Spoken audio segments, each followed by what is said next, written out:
জন্মায়নি। আমি 500 নাও, মহারাজ এসে গেছেন, এবার ওনার সেবা করতে আমার দিন কেটে যাবে। দেখো, সারা সকাল খাটনি করে বাড়ি আসলাম, একটু চপর চপর কম করো। সারাদিন ফালতু ফালতু বসে থাকবে আর বক বক বক বক করেই যাবে। বাড়িতে একদম ঢুকতে ইচ্ছা করে না, শালা মাথা যন্ত্রণা করে ছেড়ে দেয়। দেখো, আমি এখন এক বইয়ের 3 বড় সিরিয়াল দেখছি, শান্তিতে একটু সিরিয়াল দেখতে দাও। চুপচাপ বসে আছি বলে তার সুযোগ নিও না, না হলে কিন্তু হাত পা গাছের সাথে বেঁধে রেখে দেবো বলে দিলাম। মাথা গরম করিও না। হ্যাঁ হ্যাঁ, এবার নিজের মুখে একটু লাগাম লাগাও। কোনোদিন তো তোমার বাবা মা শেখায়নি যে নিজের স্বামীকে কিভাবে সম্মান করতে হয়। কি, তুমি আমার বাবা মা তুলে কথা বললে? এত বড় সাহস! জীবনে তো 500 টাকাও হাতে দেওয়ার মুরদ নেই, আবার এসেছে বড় সম্মানীয় ব্যক্তি। টাকলা বুড়ো, জীবনে একটা ভালো শাড়ি দেওয়ার ক্ষমতা নেই, ওনার আবার সম্মান চাই। নাও, চালু হয়ে গেল, আবার সারাদিন ধরে চলতেই থাকবে। এই যে শোনো, একটা কথা শুনে রাখো, যদি আমি সম্মান করতে না জানতাম না, এতদিনে একদম টপকে যেতে, সোজা হয়ে উপরে। হে ভগবান, কোন ঝামেলা লগ্নে তুমি এই ঝামেলাকে আমার ঘাড়ে চাপিয়ে দিয়েছো? এরকমটা না করলে কি হতো না? কি বললে তুমি? আমি ঝামেলা? আরে সরকার দা, কি হচ্ছে? বৌদি, কি খবর? আরে বাহ, দাদা বৌদি তো দেখছি একদম মজা করে সিরিয়াল দেখছে। আরে ঘন্টু যে, আসো আসো, বসো। হঠাৎ করে কি ব্যাপার? হ্যাঁ, এই একটা কথা জিজ্ঞাসা করেছিল। না মানে সরকার দা, কোনো গভীর সমস্যা নাকি? আসলে তোমাদের আওয়াজ তো সারা পাড়ায় শোনা যাচ্ছে, তাই ভাবলাম। হ্যাঁ, আসলে সব এই লোকটার দোষ। বাড়ির উপর লোক এসেছে, তাকে একবার বসতে তো বলতে শেখো। যাও, ওর জন্য 1 কাপ চা বানিয়ে নিয়ে এসো, সাথে আমার জন্যও 1 কাপ। হ্যাঁ, তো সেটাই বলো যে নিজের লাগবে। না না, চাটা খেতে বলো না, আমি এখন খুব ব্যস্ততার মধ্যে আছি, একটু ডাক্তারের কাছে যেতে হবে। বলছি যে মোটরসাইকেলের চাবিটা একটু দাও না। এভাবে আমার থোবড়া দেখে কি হবে? চাবি তো দিয়ে দিতাম, কিন্তু গাড়িতে তো একদম তেল নেই। তোমার এত টেনশন করার দরকার নেই, 1 লিটার তেলের জায়গায় আমি তোমাকে 5 লিটার তেল ভরে দেবো। আর গাড়ি চলতে চলতে কোনো সমস্যা হলে সেটাও ঠিক করে দেবো, শুধু একবার চাবিটা দাও। ও ঠিক আছে, তা কটার মধ্যে ফিরে আসবে? 1.5 থেকে 2 ঘন্টা লাগবে। বেশি দূরে তো কোথাও যাচ্ছি না, এই তো কাছেই যাব, কিছুক্ষণের মধ্যেই চলে আসবো। ঠিক আছে, সাবধানে নিয়ে যাবে, বাইরে দাঁড় করানো আছে, দেখো ওতে চাবি লাগানো আছে। ঠিক আছে, বেশি সময় লাগবে না, এখনই চলে আসবো। আরে একটু জলদি ফিরে এসো, আমাকেও বাজারে যেতে হবে। দেখো, তোমার এই বদ অভ্যাসের জন্য সারাক্ষণ তোমার উপর চিল্লাতে হয়। গাড়ির যদি কিছু হয় না, তোমারও হাত পা ভেঙে একদম গাড়ির সাথে বসিয়ে রেখে দেবো। এই যে তুমি নিজেকে কি ভাবো? হ্যাঁ, কথায় কথায় শুধু হাত পা ভেঙে দেওয়ার কথা বলো। কি? কেন বলবো না, 100 বার বলবো। ওই মোটরসাইকেল তোমার বাবা কিনে দেয়নি, আমার বাবা বিয়েতে পণ হিসাবে দিয়েছিল। শোনো, 2 মিনিটও লাগবে না, বাবার বাড়ি পাঠিয়ে দেবো। হ্যাঁ হ্যাঁ ঠিক আছে, ওই মোটরসাইকেলে চলে না, তুমিও চলে যেও, আমারও আর তোমার কোনো প্রয়োজন নেই। দেখো দেখো, আমি জানতাম যে মনে মনে তুমি এইটাই চাও, আমাকে বাবার বাড়ি পাঠিয়ে নিজে রিল্যাক্সে জীবন কাটাতে চাও। আমাকে বাবার বাড়ি পাঠালে তুমি মনের আনন্দে থাকতে পারবে, আমি জানি তো। আমি তো তোমার ভালোর জন্যই বলছিলাম। গাড়িটা কি কোনো প্রসাদ নাকি সব সময় যার তার সাথে বিতরণ করতেই থাকো? আরে তোমার মাথায় তো দেখছি কোনো বুদ্ধিই নেই। গাড়িতে 1 ফোঁটা তেল নেই, কবে থেকে বন্ধ হয়ে ঘরে পড়ে রয়েছে। ও তো বললো গাড়ির যা সমস্যা হবে ঠিক করে আনবে। ঠিক করুক না করুক, কমসে কম তেলটা তো ভরবে, না হলে তো নিজেই চালাতে পারবে না। 5 লিটার তেল ভরে দেবে বলেছে, ঘরে পড়ে থাকলে আসবে কোথা থেকে? ঠিক আছে, তোমার যা ইচ্ছা তাই করো।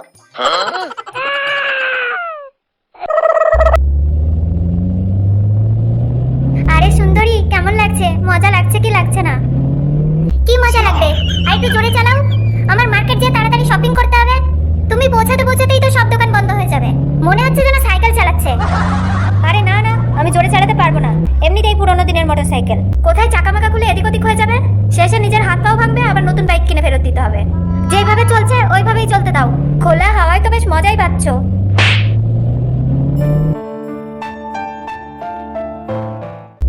জানো জানো, অনেকদিন ধরে ইচ্ছা হচ্ছিল আমি তোমার সাথে একটু পার্কে যাই, আমি না কোনোদিন পার্কেই যাইনি।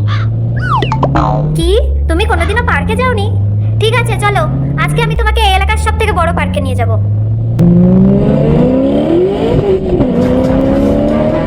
আরে আরে আরে, সব গেল। কি হলো কি? আরে মনে হচ্ছে তেল শেষ হয়ে গেছে, এখন ঠেলে ঠেলে নিয়ে যেতে হবে তেল পাম্পে। জীবনে প্রথমবার তোমার কাছে একটা আশা রেখেছিলাম, তাও হয়ে গেল পেট্রোল শেষ। তুমি সারাদিন ধরে ঠেলে নিয়ে যাও, আমি চললাম, আমার তো সময় নেই। আরে কোথায় যাচ্ছ? দাঁড়াও, আরে দাঁড়াও। আরে কিরম গার্লফ্রেন্ড, মাঝ রাস্তায় এভাবে বিপদে ফেলে চলে যাচ্ছ? আমার পকেটে একটা টাকাও নেই। দূর চলে গেল। আরে তেল ভরার জন্য কত টাকা তো দিয়ে যাও। হ্যাঁ, আমার খেয়ে দিয়ে তো কোনো কাজ নেই, আমার ঘরে কষ্ট করে ইনকাম করা টাকা তোর পিছনে আমি খরচা করব, শালা ভিখারি। কাকের সাথে বন্ধুত্ব করব, তাও জীবনে কোনোদিন কোনো মেয়ের সাথে বন্ধুত্ব করব না। শালা কোনো ভরসা নেই, পকেটে টাকা শেষ তো সম্পর্কও শেষ। এই পেট্রোল ভাই, এতে একটু তেল ভরে দাও তো। পেট্রোল ভাই মানে আমার নাম কি পেট্রোল? ঠিক আছে, সরি সরি। কতটুকু দেব? আরে পুরো ট্যাঙ্কি ফুল করে দাও, একটু যেন খালি না থাকে। ঠিক আছে, আগে টাকা দাও, তারপরে পুরো ট্যাঙ্কি ফুল করব। আরে আমার কাছে কোনো টাকা নেই, তুমি পুরো ট্যাঙ্কি ফুল করে দাও, আমি বাড়ি যেয়ে টাকা এনে তারপরে তোমাকে দিয়ে যাচ্ছি। এরকম সাহসী চোর তো আমি আজ অব্দি জীবনে দেখিনি।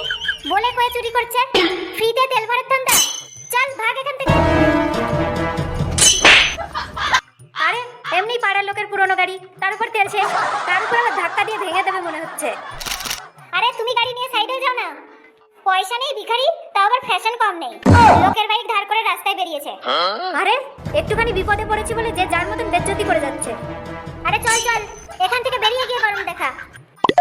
আরে ভাই 20 টাকার তেল ভরে দাও না, বাড়ি যেয়ে টাকা এনে তারপরে বেশি টাকার ভরে নিয়ে যাচ্ছি।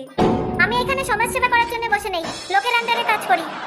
চল হাট হাট, ওনার জন্য যেন আমি নিজের চাকরি হারাবো। দূর, এই দুনিয়ায় কেউ কারো না। পুরো 5 ঘন্টা হয়ে গেল, জানে কে কোথায় কোথায় ঘুরে বেড়াচ্ছে আমার মোটরসাইকেল নিয়ে। আমাকে এসব শুনিও না, এক ফোঁটাও যদি প্রবলেম হয় মোটরসাইকেলের, ওর ঠ্যাং ভেঙে কিন্তু হাতে ধরিয়ে দেবো বলে দিলাম।